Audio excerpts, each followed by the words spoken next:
Don't forget to like, subscribe and share the videos. The topic that we are going to discuss now is subsidiary body on scientific, technical and technological advice meeting. So what is this subsidiary body on scientific, technical and technological advice? Okay, this body comes under which organization? Let us understand all these details. Okay. So recently the 25th meeting of this body, that is subsidiary body on scientific, technical and technological advice, have taken place in Kenya, Nairobi, and it concluded with the recommendation which is aimed at facilitating transition from agreement to action. So they are focusing on agreement to action. So which agreement or which framework are they talking here? They are talking about the Kunming Montreal Global Biodiversity Framework, which was adopted in the year 2022, December 2022 in COP 15, Conference of 15 of Convention on Biodiversity. So we need to know about the Kunming Montreal Protocol, okay, or the framework. Next, this meeting primarily focuses on creating a progress monitoring mechanism. So they have focused on creating a progress monitoring mechanism. Moreover, in this meeting, it addressed implications of assessment which has been conducted by IPBES and then IPCC, the sixth assessment report of IPCC. What is IPBES and what is IPCC? All these details we will understand one by one. So in this news article, we'll be studying about this body, that is subsidiary body. Next is we'll be understanding about this Kunming Montreal Global Biodiversity Framework, and then we'll be discussing about these two organizations or these two bodies. Okay, so let us get into the details one by one. First is this subsidiary body on scientific, technical and technological advice. What is it? It under Article 25 of the Convention on Biodiversity. So it is under the Convention on Biodiversity, which is important, which may be asked in the question. Okay, so this is under Convention on Biodiversity. It establishes an open-ended intergovernmental. Okay, so this is an intergovernmental organization or intergovernmental organization or body. Okay, that is the scientific advisory body. Okay, and its purpose is to provide the conference of parties. Conference of parties will be happening once in a year, right? According to this CBD, that is Convention on Biological Diversity, once in a year this conference of party will be taking place, and here the role of this advisory, scientific advisory, is to give timely advice relating to implementation of the convention. That is what we need to know. Okay, so their role is to give timely advice which is related to the implementation of the convention. Next is IBPES. What is this IBPES? It is an independent intergovernmental body, again, which has been established by the member states in the year 2012 itself.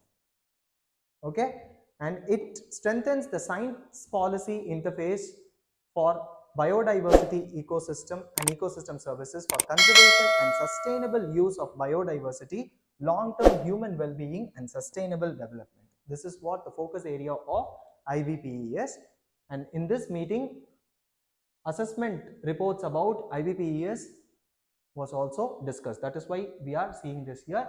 And yet another body here is IPCC. What is this IPCC? It is United Nations body for assessing the science related to climate change. So they are going to assess the science related to the climate change.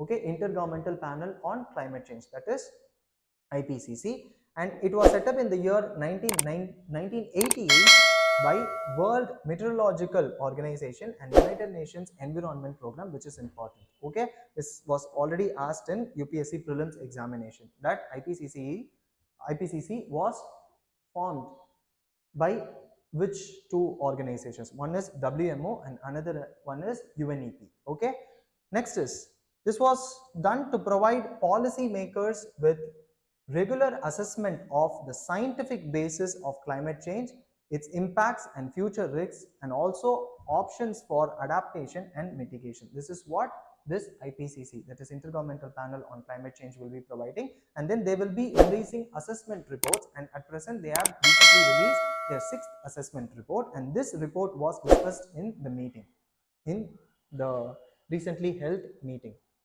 That is why it is in news. So this is the journey of IPCC. That is, it was formed or established in the year 1988, and then in 2007 it was awarded Nobel Peace Prize, and they have been playing a significant role in UNFCCC, that is Framework Convention on Climate Change, Kyoto Protocol. They have contributed a lot, and then many adaptation strategies they have given, and this 2 degrees Celsius limit was given, and Paris Agreement is actually based on this. Okay, so they have set 1.5 degrees Celsius as the limit, and then it has played many role, and recently they have played role in UNFCCC Global Stocktake Report. Okay, so these are all the efforts done by this IPCC, the contribution given by IPCC to climate science and policy making. This is what we need to understand. Next is, what are all the recommendations given here? Okay, first one is the group finalized. I mean, the recommendations given here are by the meeting. Okay, the recently held meeting in Nairobi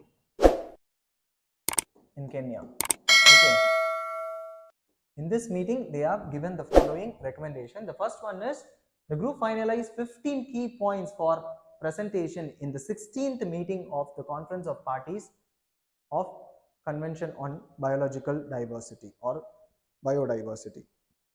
Okay, and this approach aligns with the goals of many other conventions like the Kunming-Montreal Biodiversity Framework and other global initiatives like UN Framework Convention on Climate Change and 2030 Agenda of Sustainable Development. Okay, Sustainable Goal Achievement by the year 2030. So this approach is actually aligning with all these global initiatives and conventions which we need to know. Next, the meeting emphasized the importance of utilizing the work of other multilateral agencies including World Health Organization and Food and Agriculture Organization, which is important, and this is done to enhance the scientific and technical guidance in implementing the Kunming-Montreal framework. Okay, so now we'll have to understand in detail about this Kunming-Montreal framework. Yes, this framework was adopted during the 15th Conference of Party meeting, okay, which is important. This happened in the year 2022, and this Conference of Party is under this convention, that is Convention on Biological Diversity, again important. And this historic framework, which supports the achievement of sustainable development goals and builds on the convention's previous strategic plans, okay, and it sets out an ambitious path to reach the global vision of world living in harmony with nature. So this is the key idea or the theme of this particular framework, that is world living in harmony with nature, and this has to be done by the year 2050. Okay, so world living in harmony with nature by the year 2050, that is what the key theme is. And they also have another important initiative called as 30 by 30. Okay, this 30 by 30 initiative was agreed at this COP15 meeting, which actually adopted the framework. Okay, and it became a target of this framework. This 30 by 30 has become a target of this Kunming-Montreal Global Biodiversity Framework. And what is this 30 by 30? It is a worldwide initiative for governments to designate 30% of Earth's land and ocean area as protected area by the year 30. Okay, so they have to designate 30% of the Earth's land and ocean area as protected area by the year 2030. That is 30 by 30. Okay, next.